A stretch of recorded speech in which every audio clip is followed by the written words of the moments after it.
मेरे भाई वो कोई एसबीआई या पीएनबी में बैंक अकाउंट नहीं खुलवाने जा रहे हैं जो आधार कार्ड लेकर पहुंच गए और वहां जाकर पता हुआ पैन कार्ड तो लाए नहीं, फिर बैंक ने वापस भेज दिया।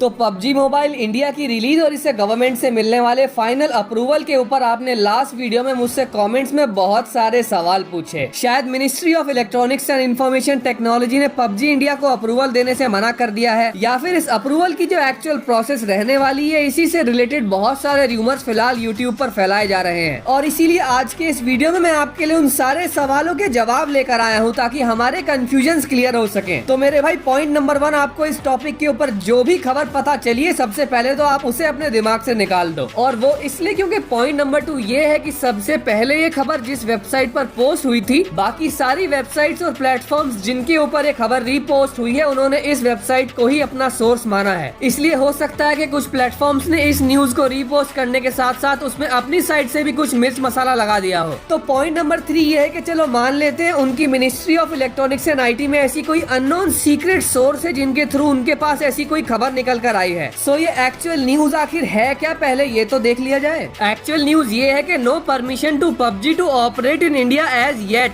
और येट का मतलब है फिलहाल, यानी कि ये खबर जब निकल कर आई थी उस वक्त तक कोई अप्रूवल नहीं मिला है। तो हमारा पहला कंफ्यूजन तो यही क्लियर हो गया, क्योंकि अफवाह ये उड़ाई जा रही है कि पबजी इंडिया का अप्रूवल जो है वो ministry of electronics and IT ने रिजेक्ट कर दिया है, जो कि गलत है। अब पॉइंट नंबर 4 भी पॉइंट नंबर 3 के ही जैसा एक और स्टेटमेंट है, और वो ये है कि any band entity can't operate just by floating new company, they'll have to get permissions from Ministry of Electronics and IT to operate once again in India। मतलब इंडिया में अगर कोई ऐप बैन हो गई है तो उसे सिर्फ एक नई कंपनी बना लेने से इंडिया के अंदर ऑपरेट करने की परमिशन नहीं मिल जाएगी। अगर ऐसा होता तो फिर टिकटॉक या फिर जो बाकी एप्स है वो भी अपना नाम बदलकर इंडिया में ऑपरेट करना शुरू हो जाती। तो मेरे भाई ये तो बिल्कुल वैलिड पॉइंट है, बिल्कुल सही बात बोली उन्होंने। लेकिन क्या आप ये जानते हो कि ministry of electronics and IT अभी तक 2020 में 200 से भी ऊपर एप्स को बैन कर चुकी है। और हैरानी की बात ये है कि ये जितनी भी एप्स अब तक इंडिया में बैन हुई है, इस साल ये एक ही बार में बैन नहीं हो गई, इन्हें 3 बार में बैन किया गया है। सबसे पहले जून में 59 एप्स बैन हुई, उसके बाद सितंबर में 118 एप्स बैन हुई जिनके अंदर पबजी का नाम भी था, और फिर उसके बाद अभी 3-4 दिन पहले 43 एप्स और बैन हो गई हैं। तो क्या आप ये जानते हो कि बाद में जो एप्स बैन हुई उनमें से कुछ एप्स ऐसी भी थी जो कि पहले बैन हुई एप्स का ऑल्टरनेटिव थी, यानी कि सिर्फ नाम बदलकर ऑपरेट करना शुरू हो गई थी। तो मेरे कहने का मतलब ये है कि हम तो आम नागरिक हैं, अगर हमें ये पहले से ही पता है कि जब पबजी मोबाइल सितंबर में बैन हुआ था तो कुछ ऑल्टरनेटिव एप्स भी बैन हो गई थी जो कि बिना परमिशन लिए दोबारा ऑपरेट करने की कोशिश कर रही थी, तो क्या वो खबर पबजी मोबाइल वालों को नहीं पता होगी? और तो और कॉर्पोरेट सेक्टर में हर कंपनी के अपने कॉर्पोरेट लॉयर्स भी होते हैं। मेरे भाई जिस पबजी मोबाइल गेम का एक साल का रेवेन्यू ही 1.3 बिलियन डॉलर है, यानी कि लगभग 10,000 करोड़ रुपए, वो गेम हर साल 4-5 करोड़ रुपए अपने लॉयर्स के ऊपर नहीं खर्च करता होगा क्या?